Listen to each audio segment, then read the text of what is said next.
Witblits se nuusflits, die 18de Mei 2026.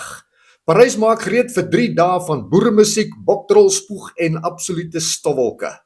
Die Afridome musiekfees rol van 29 tot 31 Mei Parys in en die Vrystaat maak klaar vir 3 dae waar cholesterol, country musiek en dansskoene hande vat soos ou vriende by 'n troue met gratis skaapbout.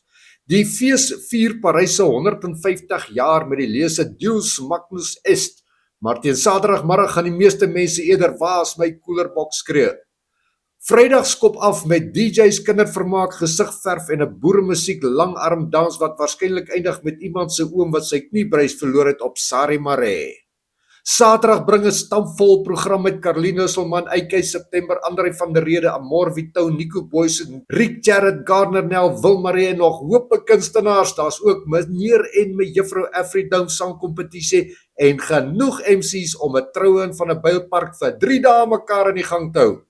Daar kom die ware kultuur-items, boktrol, spoeg, boerewors eet kompetisie en 'n biertuin waar tannies met leopardprint jasse vir mekaar gaan sien. Jy kyk, daai man dans nog mooi vir sy ouderdom. Sondag verander die feesgronde in 'n gospel en country jol met Renier, Jandri, Chris Koetser, Suzette Jacobs, John Morland, Lee Von en DJ Corteza wat mense gaan laat hande klap soos NG Kerk Auditorium se 1997.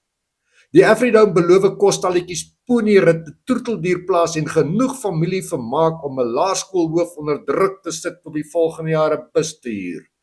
Parys gaan daardie naweek klink soos 'n mengsel van trekklaviere, country, gitaar, kinders op suiker en iemand wat permanent waar parkeer ons nou vra. Wees daar.